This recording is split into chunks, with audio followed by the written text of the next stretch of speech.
Today on Steve's Makerspace, it's a GPS car. You tell it where you want it to go, and it goes there. How does it work? Find out on today's Steve's Makerspace. Hello, Steve from Steve's Makerspace here. Welcome to my channel and this video. Today I have a GPS car and streetscape. You tell the car where you want it to go, and it goes there. It's pretty cool. I spent a long time on it. I hope you appreciate it. If at any time in this video you say this is really awesome, please like and subscribe. It helps my channel, and I'd love to see your comments. It is available for download on the workshop. It is about 37,000 wood blocks. Crazy? Yes. Let's take a look. I'm going to show you the car, and then I'll show you how I did it. So here we are. You see a house over there. This is a 5x5 streetscape.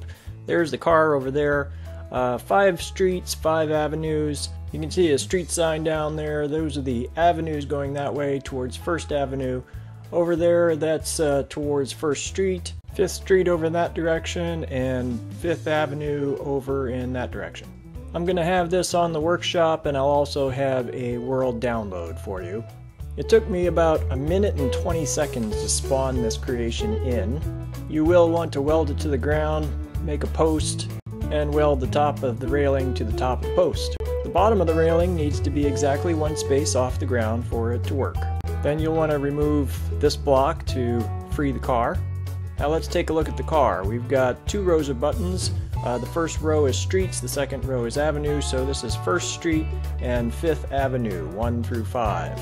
So I'm telling the car that that's where I want to go, that intersection of 1st and 5th. I'll get in, and you'll see there's only 1 button. I'm going to press the 1 button to turn the car on, and here we go. I'm starting off at 3rd Street and 3rd Avenue, and my destination is to the right and kind of behind me, so the car is taking a right to start off with. I've got sensors detecting how close I am to the railing with some rockets, either pushing me away from the railing if I get too close, or pushing me towards the railing if I get too far away. When I go through an intersection, though, the rockets pushing me towards the railing temporarily are disabled. I'm coming up on 1st Street and 3rd Avenue. I should be taking a right here to go towards the 5th Avenue. You'll notice there are a lot of sensors along the side.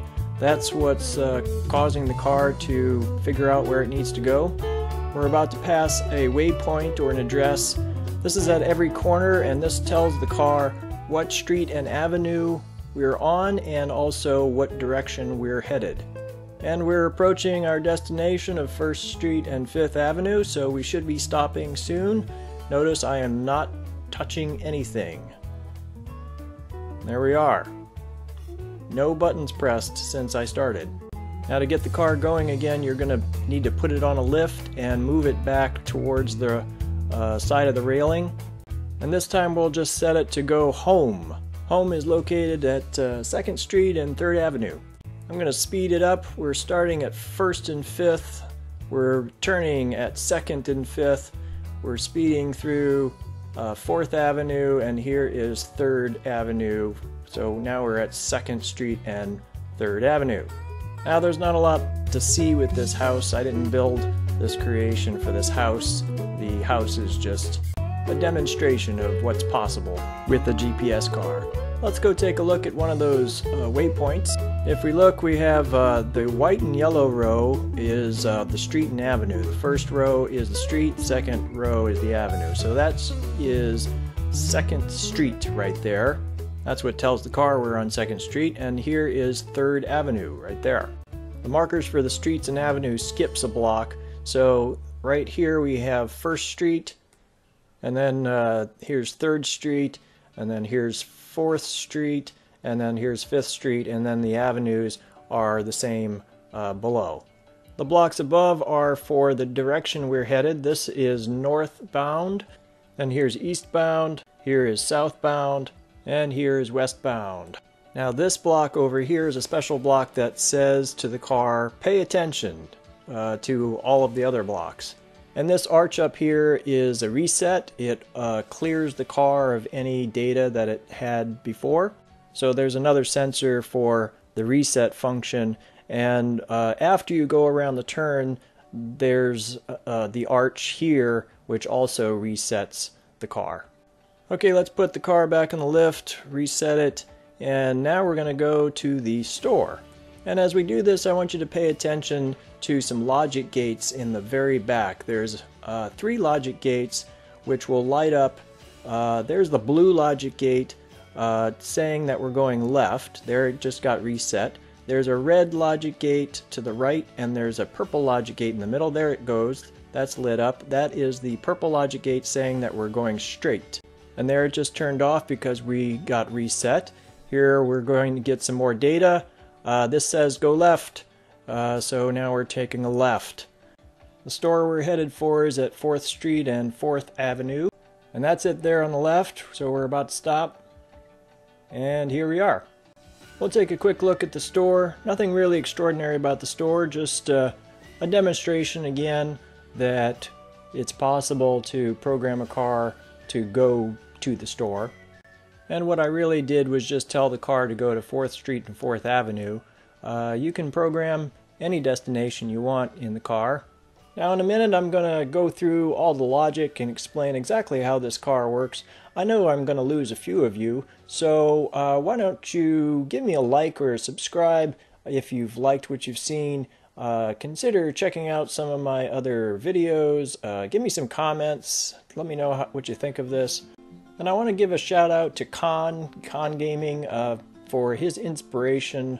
I probably wouldn't have built this if Con hadn't done everything he's done with vehicle artificial intelligence.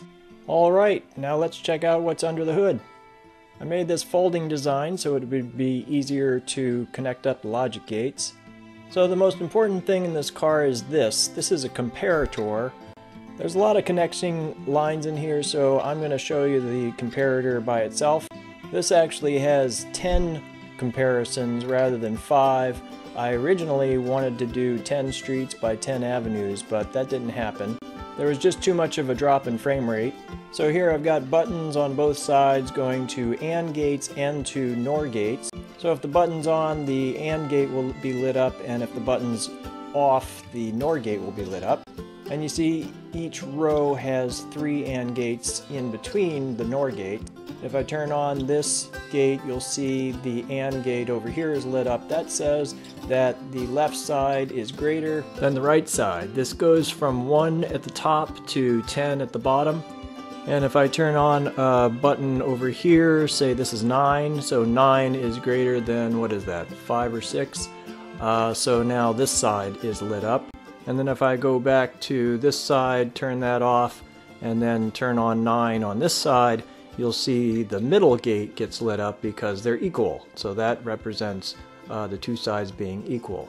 There are also some OR gates down at the bottom, taking the results from above and bringing it down here. So here the OR gate says that what is above is equal. And then over here the left, this represents the destination, and so here this says the destination is greater than the where you are right now. And then if I turn that off, now this side is lit up, and so this says that the destination is less than where we are right now. And so you see that OR gate at the bottom right is lit up. Looking at this again, we have the comparator in here, only 5 instead of 10, and there are 2 comparators, one for the street, one for the avenue, one on top of the other.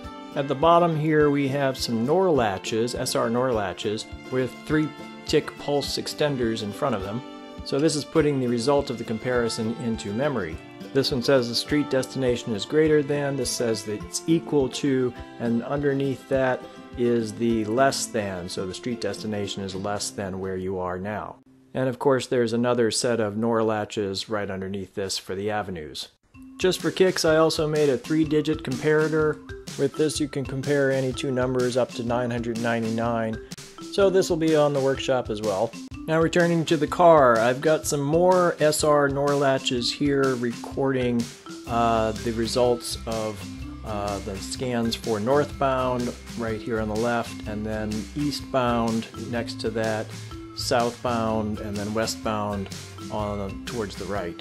And up above these SR NOR latches I have the results of the street and avenue comparisons. This one is the street destination is greater, the street destination is equal to where we are, and the street destination is less than where we are. And this says the avenue destination is greater than where we are, equal to where we are, and avenue destination is less than where we are. And I'm just pulling that information from down here and moving it to over there to make it easier to make connections later. So I want to explain about how the car decides to turn right or left or go straight. So here is a streetscape. We've got 1st Street, of course, to 5th Street, and 1st Avenue to 5th Avenue. So let's say you're trying to go to 1st Street and actually let's say we're going to 5th Street and 5th Avenue over here. And we're at 1st Street and 1st Avenue. So when the comparator compares and says, okay, the destination of 5th and 5th is greater than where you are now at 1st and 1st, and let's say you're going eastbound. So what you want to do is go this way until you get here, then take a turn. Let's see, that's a right, I think. It's hard because I'm looking at it backwards. So you wanted to take a right and then go straight until it gets to here. So yeah, at each intersection it's making a decision. It's saying, okay, my street destination is greater than, my avenue destination is greater than, and I'm going eastbound. Therefore, I want to go straight, and I continue doing that until I get to here, and now it says, okay, my street destination is still greater than, but my avenue destination is now equal to, and I'm going eastbound, and in this case, I want to take a right. And so I do that.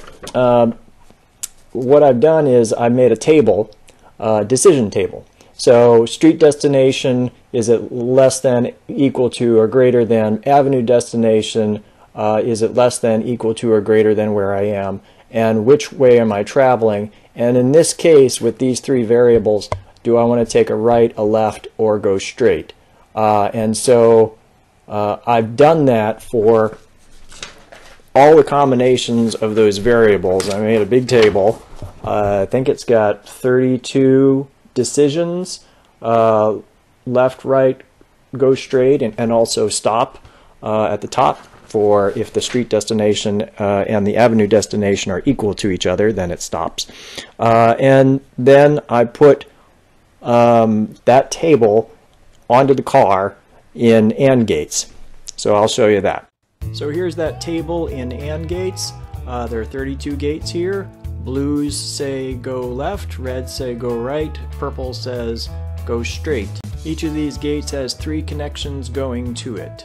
1 street variable, 1 avenue variable, and 1 traveling direction variable.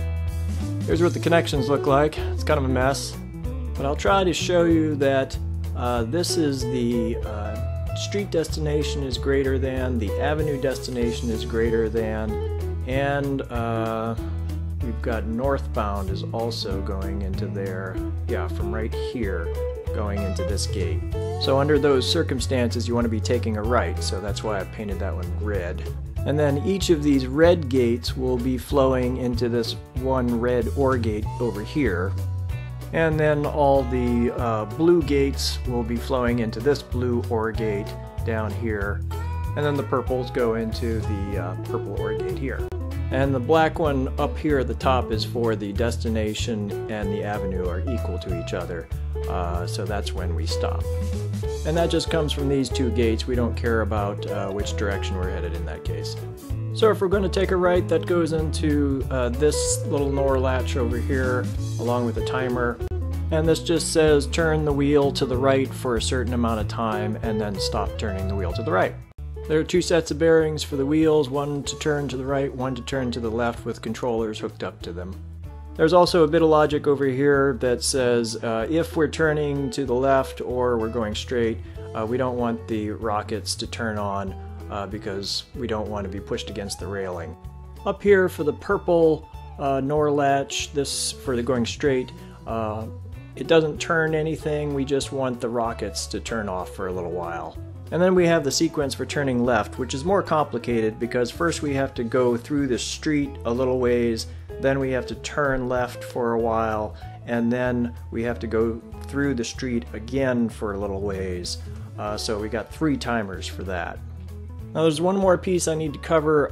If your destination is behind you, but you're at the edge of town, there's this block here. This is a special block that says, "We're at a border." Normally, if your destination is behind you, I would want to take a right to go around the block, but when you're at a border, you don't want to take a right because then you'd go out into oblivion, so we want to take a left instead. So we need a little bit of extra logic to indicate take a left when you're at a border. Here's the SR NOR latch that records that you're at a border wall. So this red OR gate is actually just a preliminary decision to turn right. The final right is farther back at the car. The final decision to turn right comes from the preliminary decision to turn right, plus the fact that you're not at a border wall. On the other hand, if you are at the border wall, then this AND gate says if you're at a border wall and told to turn to the right, then turn to the left instead. There's a little logic here for the electric engine that just says if the switch is on and we have not reached our destination, then the engine will stay on, otherwise it'll turn off. These letter blocks are Grego's letter blocks that are included in the Modpack. You will have to have the Modpack installed in order to download the creation or open the world save. Here's a little extra something. I've got Grego's blocks arranged in order so you can just cut away what you want and then weld easily. And then I've got the same blocks painted blue. And then over here I've got streets and avenues. 1st Street to 10th Street and 1st Avenue to 10th Avenue. And so those will all be on the workshop as well. I also have an extra car on the workshop, and one final demonstration here. I'll set both of these going to the same destination, and we'll set them both off at the same time. I hope you enjoyed watching this as much as I enjoyed building it. Let me know if you have any ideas of what I could work on next. I'm really kind of clueless at the moment. If you liked all the logic, you might check out my pattern maker. That's a really neat build that uses a lot of logic. That's going to do it for this episode. Thanks for joining me at Steve's Makerspace. I hope you liked this video and the build. If you did, please give me a like and a subscribe, and consider leaving me some comments. I'd love to hear what you think, and share it with your friends. So, until next time, bye!